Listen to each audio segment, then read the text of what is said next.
Olá pessoal, bem-vindo ao Estudo Online, com mais uma entrevista com um profissional da área elétrica desta vez.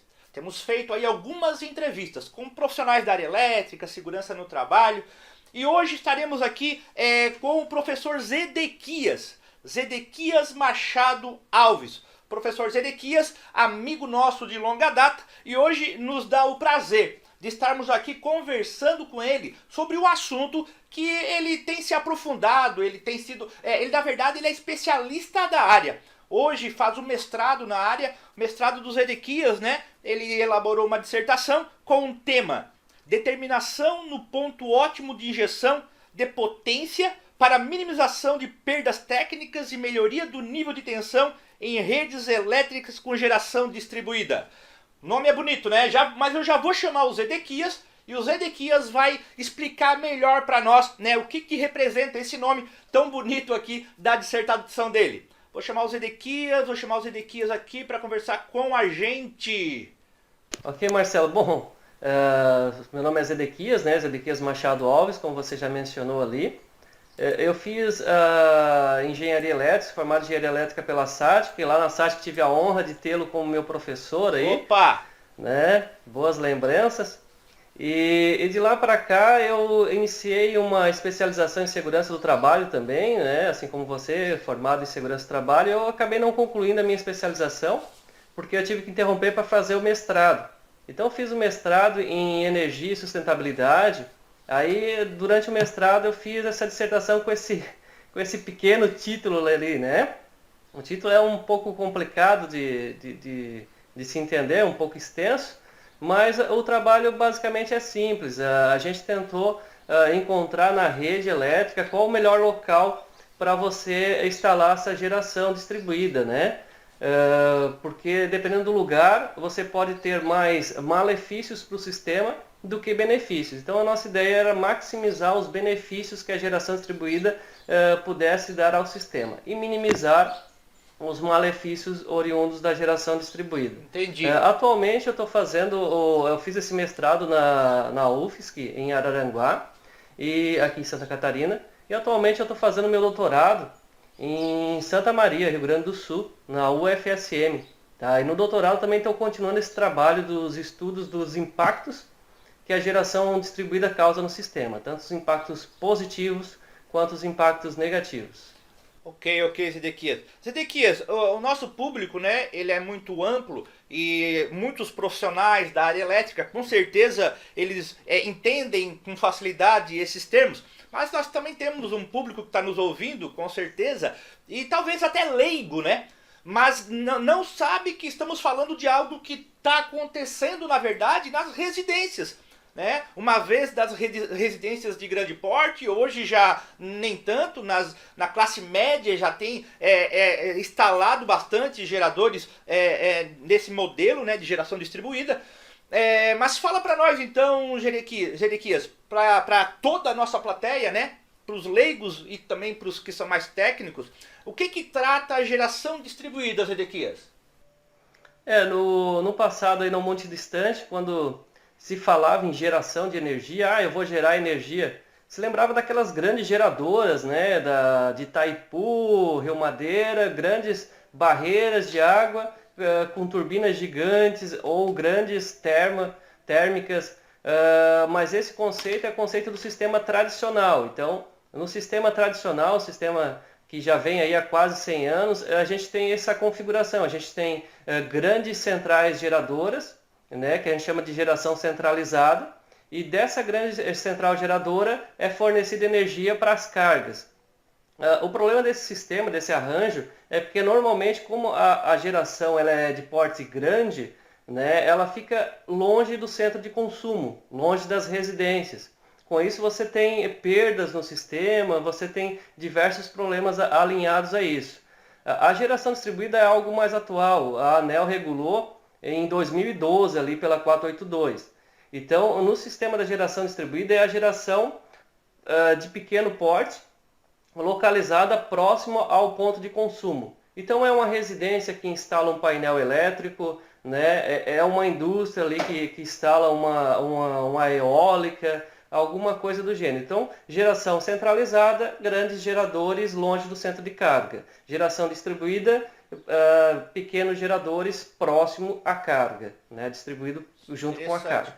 Esse é um trabalho, né, que ocorre aí em consenso com o governo, a ANEEL, no sentido de facilitar a distribuição de energia, baratear a distribuição de energia, evitar grandes impactos na geração distribuída. Nos últimos anos a ANEEL tem trabalhado bastante essa questão da geração distribuída. Mas, ô Zedequias, para o nosso consumidor final, para aquele residencial, né, que é o que hoje está sendo focado aí na geração distribuída, pequenos geradores residenciais, né? Quais as vantagens? Para ele saber, né? É vantajoso, não é vantajoso? Para quem é vantajoso, para quem não é vantajoso, a geração distribuída? Uhum. Olha, Marcelo, a gente tem o seguinte, primeiro a gente tem que definir o que é que o consumidor procura, né? Depende do perfil do consumidor. Tá? Então, se eu tenho um consumidor que o anseio dele é colaborar com o meio ambiente, então a geração distribuída ela pode auxiliar nisso, porque a geração distribuída ela é caracterizada pelo uso de fontes renováveis. Tá? Então, a gente só pode ter geração distribuída a questão das renováveis. Então, dessa forma, o consumidor vai conseguir colaborar. Outro perfil também de consumidor que pode existir é o consumidor isolado, é alguém que mora, por exemplo, em uma aldeia indígena, né? Ou algo que se assemelha a isso. Então lá às vezes não chega a rede elétrica, né? Então ele consegue ter uma geração aí distribuída também, mas daí é no outro sistema que a gente chama de sistema off-grid. Ele vai ficar num ponto desconectado da rede. Ele vai ter lá o conjunto de baterias dele e vai usar a geração distribuída para carregar as baterias dele. Outro perfil do consumidor também que pode haver é o consumidor às vezes numa área rural, numa área distante do grande centro da população, né? Esse consumidor ele pode não ter uma qualidade de energia tão boa fornecida pela distribuidora. Então, com a geração distribuída, ele pode, em alguns momentos do dia, ter uma qualidade um pouco melhor da energia dele. E um último perfil de consumidor aí que pode haver é a questão do investidor, né? Eu quero ganhar dinheiro com a geração distribuída. Eu fiquei sabendo que eu consigo abater, zerar a minha fatura de energia e eu quero isso porque eu gasto muita energia. Então, esse consumidor pode instalar a geração distribuída e com isso ele vai ter esse desconto na fatura de energia, só que daí esse perfil de investidor é um perfil um pouco mais arriscado, porque quando você assume um investimento, todo investimento tem risco. Então a geração distribuída também tem alguns riscos do ponto de vista econômico. Tá? Ok.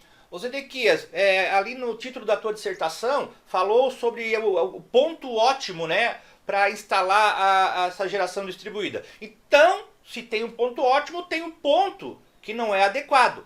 E eu penso que isso vai prejudicar o sistema elétrico, não vai ser tão eficiente esse sistema de geração quando instalado no ponto não adequado. Alguns pontos positivos e negativos, mas agora para a concessionária, para a distribuidora, Zedequias. Isso, essa questão do ponto ótimo, eu escrevi essa dissertação já fazem 2 anos, então hoje eu já revi alguns conceitos. Na verdade, eu deveria trocar esse ponto ótimo por ponto otimizado, né? Se fosse reescrever esse título, eu colocaria ponto otimizado. Por quê? Porque o ótimo, a gente tem por conceito, o ótimo ele depende, né? O que é ótimo para o João pode não ser ótimo para o José. Então o que a gente encontrou ali? A gente encontrou um ponto otimizado com base nos critérios que a gente estabeleceu. Se fosse estabelecido outros critérios, pode ser que a gente tivesse encontrado outro ponto ótimo. Então o ponto ótimo depende muito dos critérios que você listou, né? Mas para a concessionária tem alguns pontos que não é interessante. Por exemplo, a geração distribuída ela pode causar fluxo reverso no sistema. O que é esse fluxo reverso, né? Para o pessoal entender, o nosso sistema ele foi feito para funcionar da forma tradicional, saindo a energia do grande gerador em direção à carga, né? Então ela faz esse único fluxo do gerador para a carga. Então tudo foi dimensionado para funcionar desse jeito. Então tudo que existe no sistema, os cabos de transmissão, de distribuição, as proteções, os reguladores de tensão, exatamente tudo foi dimensionado para funcionar no sistema tradicional. E agora a gente simplesmente coloca a geração distribuída, e essa geração distribuída tem a possibilidade de inverter esse fluxo de energia. Então a energia que antes só iria para a carga, agora em alguns momentos do dia, geralmente ali entre meio-dia e 3 horas da tarde, ela pode ter um excedente de energia, e esse excedente ele é injetado na rede e ele tem o que a gente chama de fluxo reverso. Então esse é um dos impactos mais diretos que pode ter para o sistema de energia. A gente pode fazer a analogia da seguinte forma. Imagine há uns 100 anos atrás como eram as nossas estradas. Então as estradas eram feitas para passar carroças, né? Porque há 100 e poucos anos atrás só tinha carroça nas cidades. Então era uma estrada simples lá que passava a carroça. E de repente chega os carros e você quer passar uma Ferrari nessa carroça, né? Nessa estrada, né? Que foi feita para carroça. Então essa Ferrari ela vai ter dificuldades em passar nessa estrada. Então o nosso sistema é mais ou menos semelhante, né? A gente tem um sistema que foi feito para funcionar bem no formato e de repente a gente chega com a geração distribuída, que é algo ótimo, mas ele é algo ótimo que está funcionando num sistema que não foi feito preparado para tanto, né? Então isso demanda um certo tempo e tem como você escolher locais na rede que já estão, digamos, preparados para receber essa geração distribuída. Sim. Falando geração distribuída, mais fontes renováveis, energia renovável, né? Tu já mencionaste. Mas e hoje se fala muito em energia solar como geração distribuída. Energia solar como fonte renovável. Nas residências hoje, muito tem se instalado nos últimos meses, nos últimos anos, cresceu absurdamente, né, o número de geradores de energia solar residenciais. Mas a geração distribuída não se resume à energia solar, né, Zedequias? Não, a geração distribuída, ela, como mencionei antes, a 482, ela fala que pode ser qualquer fonte renovável, né? Então a 482, que é a resolução que foi feita em 2012, que quando começou a possibilitar você injetar energia na rede, depois em 2015 veio a 687, que ela melhora alguns pontos lá da 482. Tá? Depois a gente pode disponibilizar um link ali a essas resoluções para o pessoal dar uma olhada. Então essa 482 ela estabelece dois tipos de geração distribuída, quanto ao tamanho, né? Então nós temos até 75 kW, nós temos a chamada microgeração distribuída, e acima de 75 até 5 MB nós temos a mini geração distribuída. Então, só que essas duas, para se caracterizarem como geração distribuída, elas têm que ser de fonte renovável, né? Mas quais são as fontes renováveis que a gente tem? Pode ser biomassa, né? Por exemplo, uma indústria que produz açúcar, né? Que trabalha com cana de açúcar, ela tem como rejeito o bagaço da cana. Então ela pode usar esse bagaço da cana para alimentar uma térmica, a biomassa, e essa térmica, se tiver dentro desses limites de potência, ela vai ser caracterizada como uma geração distribuída, né? Vai estar no sistema de cogeração. Uma empresa que trabalha com casca de arroz, né? Tem como dejetos, como rejeitos, a casca de arroz. Ela pode utilizar essa casca de arroz também no mesmo processo do bagaço de cana, como biomassa. Empresas que trabalham com animais, né, com suínos, ela pode usar o dejeto do suíno para alimentar um biodigestor. E esse biodigestor vai ser caracterizado como uma geração distribuída dentro dos limites de potência. Aqui na região sul não é muito comum usar aerogeradores, porque aqui a gente não tem um vento muito constante, né? Aqui a gente tem mais picos de vento. Então isso não são muito interessantes para aerogeradores. Mas mais para o norte, nordeste, tem um vento mais constante. Também há aerogeradores, energia eólica, né? Dentro das potências mencionadas, são geração distribuída.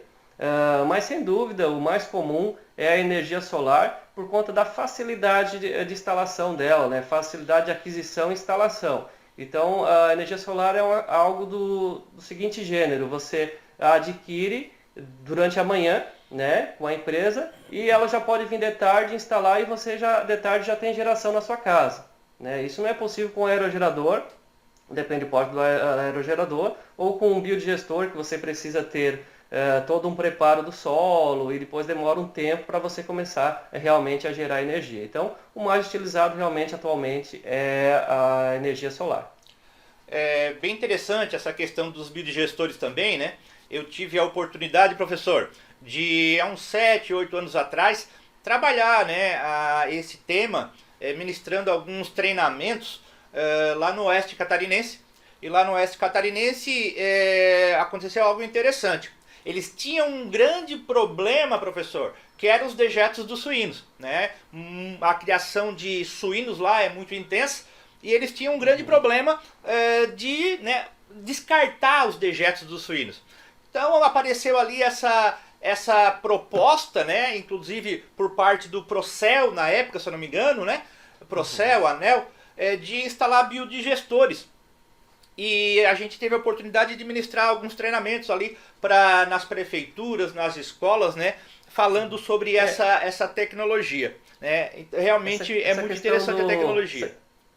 Essa questão do biodigestor ela é bem interessante, porque o biodigestor você transforma um problema, que é o descarte desses dejetos, você transforma um problema numa solução, né? Então, quando o pessoal fala muito de sustentabilidade, questão do meio ambiente, lembra muito de solar, porque é o que muito está na mídia. Mas, na minha opinião, assim, a melhor forma de energia renovável é o biodigestor. Né? Ele tem tudo que o meio ambiente precisa, tem tudo que se precisa, porque você transforma algo que é ruim, né, que é o descarte desse dejeto, você transforma isso em algo bom, que é energia. Lembrando que quando se fala em energia, não é só energia elétrica, porque às vezes para você transformar esse metano em energia elétrica é muito custoso, né? Porque esse metano do biodigestor, ele sai também com alguns resíduos ali, ele tem um pouquinho de enxofre, tem um pouquinho até de água. E se você tentar usar isso diretamente para gerar energia, você vai ter alguns problemas. Então tem que colocar alguns filtros e tal. Mas quando se fala em energia, não é só energia elétrica, temos que lembrar também de energia térmica. Então, eu vi ali, o pessoal faz na região norte, alguns biodigestores meio caseiros, e eles utilizam para alimentar o fogão, né? Para fogo. Então, fogo, calor também é uma forma de energia, né? Então, isso também é interessante. Legal, é verdade. Professor, mas a bola da vez agora na área residencial, né, no Brasil, tem sido aí o sistema de geração solar. Professor, eu lembro, né, há alguns anos atrás, 10 anos atrás, era muito caro o sistema, né? Até por conta que o sistema era diferente, né? Era o sistema off-grid, onde se tinha um custo elevado ali por conta das baterias, inclusive, né? Hoje a gente trabalha um sistema on-grid, onde eu descarto as baterias, né, professor? Professor, explica para nós a diferença aí do off-grid e do on-grid, professor. Isso, um tempo atrás, antes da ANEEL regulamentar, você não poderia se conectar à rede, né, com a geração distribuída, você não podia gerar. Só pode gerar energia, só pode comercializar energia quem tem a concessão da ANEEL, né, quem tem a concessão, a permissão. Então, até 2012 existia já algumas tentativas de geração distribuída, já existiam algumas comunidades isoladas que usavam a geração solar, mas com armazenamento em bateria, né? Então você gerava a sua energia e você acumulava isso em algum acumulador de energia, geralmente baterias. Só que esse sistema é conhecido como sistema off-grid, né? Você está off, você está fora da grid, da rede, né? Com o tempo, em 2012, a ANEEL permitiu a conexão com a rede. Né? Então o pessoal começou a colocar a sua geração distribuída on-grid, né? Na rede.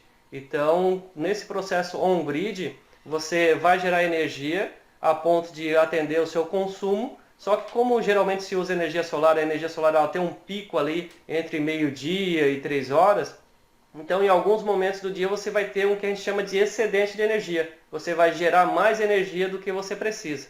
E daí esse excedente você poderia armazenar na bateria no sistema off-grid, só que como agora você está no sistema on-grid, você armazena virtualmente na rede. Você joga esse excedente para a rede, tá? Então a gente tem esses duas formas de se trabalhar com a geração distribuída: off-grid, fora da rede, ou on-grid, na rede.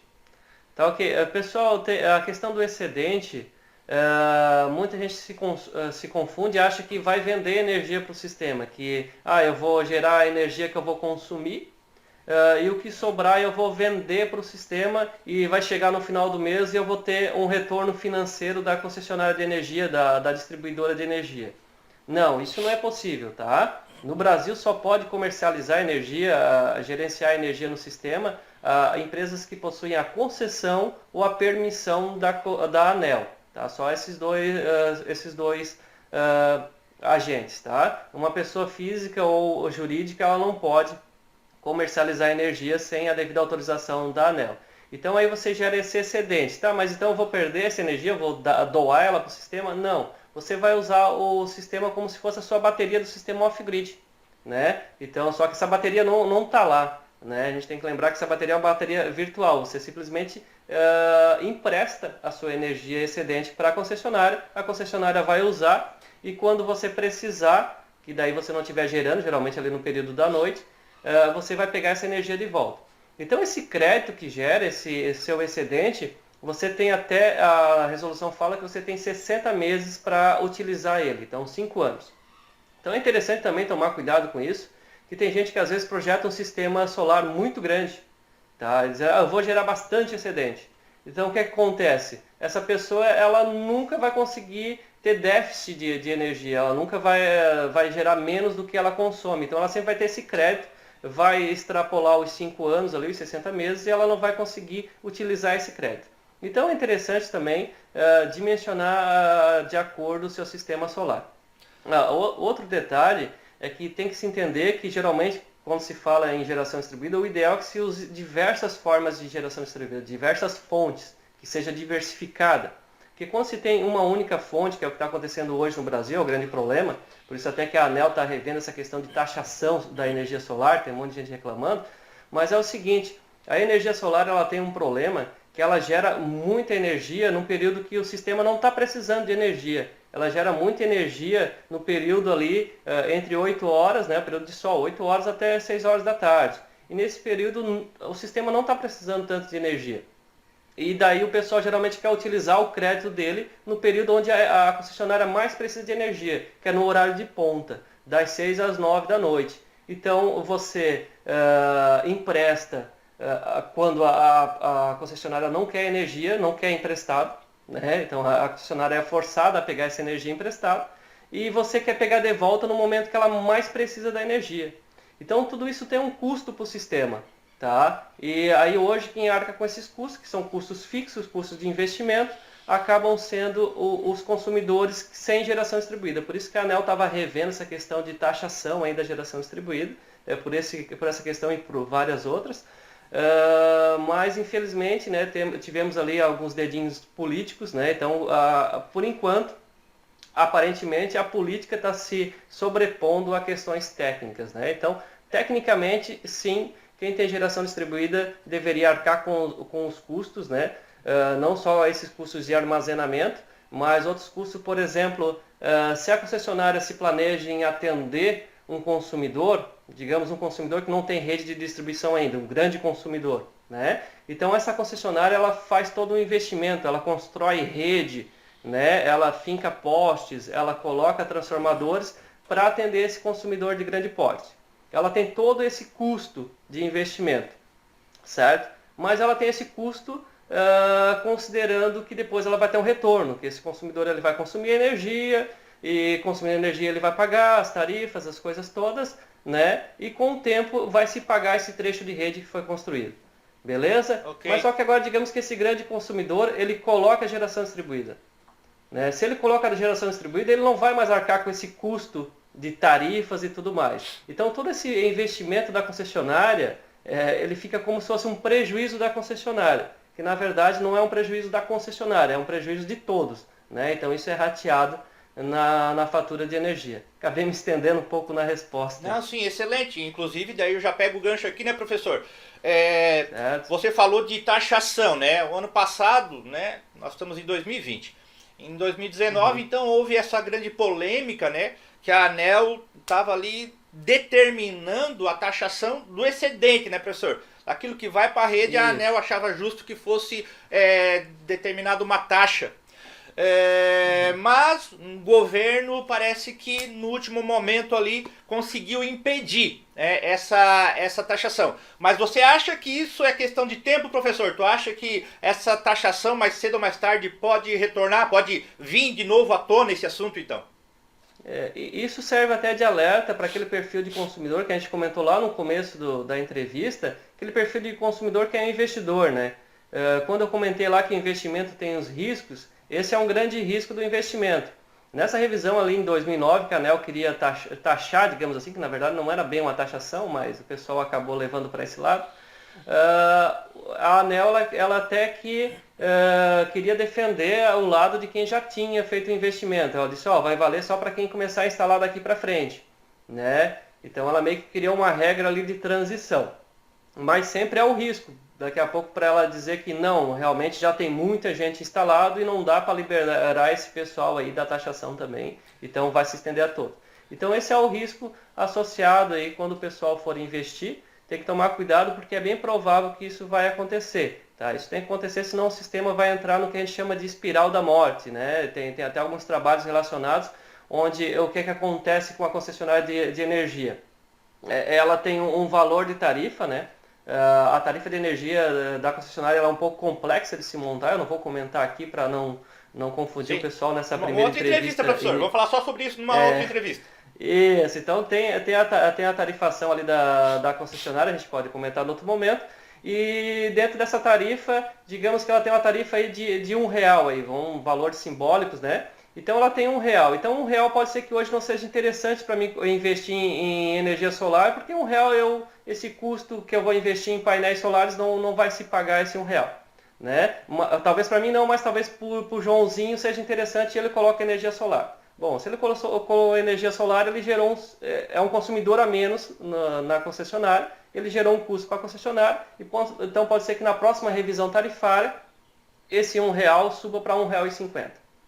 Tá? Então agora a tarifa da minha concessionária é R$1,50. Bom, R$1,50 já é interessante para mim investir em energia solar, então já vale a pena. Então eu invisto em energia solar. Aí na próxima revisão essa tarifa da energia solar vai para R$2. R$2 já é interessante para a Mariazinha investir também. Então o que é que vai acontecendo? À medida que o valor da energia vai subindo, o pessoal vai instalando mais geração distribuída porque se torna mais interessante, mais rentável a instalação de geração distribuída. E quanto mais o pessoal instala, mais a concessionária tem que aumentar o custo dela, porque ela tem que se manter, ela tem os custos fixos. Isso gera o que a gente chama de espiral da morte, né? Vai aumentando o custo, vai aumentando a tarifa e vai aumentando o número de geração distribuída até que tende a distribuidora, a concessionária quebrar assim, né? Quebrar financeiramente. Só que a gente tem que lembrar que o serviço de energia no Brasil é um serviço público, né? Então quem dita os valores de tarifa é a ANEEL, então a distribuidora não vai quebrar. Na verdade, quem vai quebrar são os usuários que não têm geração distribuída, eles vão ter que arcar com todo o custo. Então, até para evitar que essa espiral da morte aconteça, tem que ter sim essa taxação, isso tem que acontecer, porque sim, senão vai ser o colapso. Professor, até porque a concessionária não tem como ter prejuízo, a concessionária nunca tem prejuízo. Por quê? Porque todas as perdas que porventura ela vai ter de uma forma ou de outra, isso no próximo ano vai ser embutido no próximo reajuste, né? Inclusive, né, as perdas técnicas, perdas comerciais, como furto de energia, né? Muitas pessoas acham que o furto de energia está dando prejuízo para a concessionária. Não, o furto de energia está dando prejuízo para nós. Está impactando na tarifa de energia, né, professor? Então, é bom termos essa consciência, né?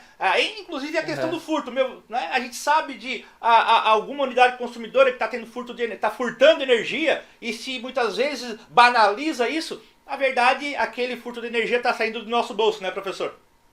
Isso, até questão de transformadores, né? Muitas vezes alguém vai lá e furta um transformador e às vezes ele furta o transformador do próprio bairro dele, ali, da própria concessionária dele, e daqui a pouco ele vai lá e reclama que a minha energia subiu o preço, mas também, né? Exatamente. Então esse prejuízo é de todo mundo, né? Então tem que tomar cuidado com isso. A concessionária, ela não vende energia, apesar de vir ali a fatura da energia como da concessionária, ela não vende energia, não é essa a remuneração dela. Tá?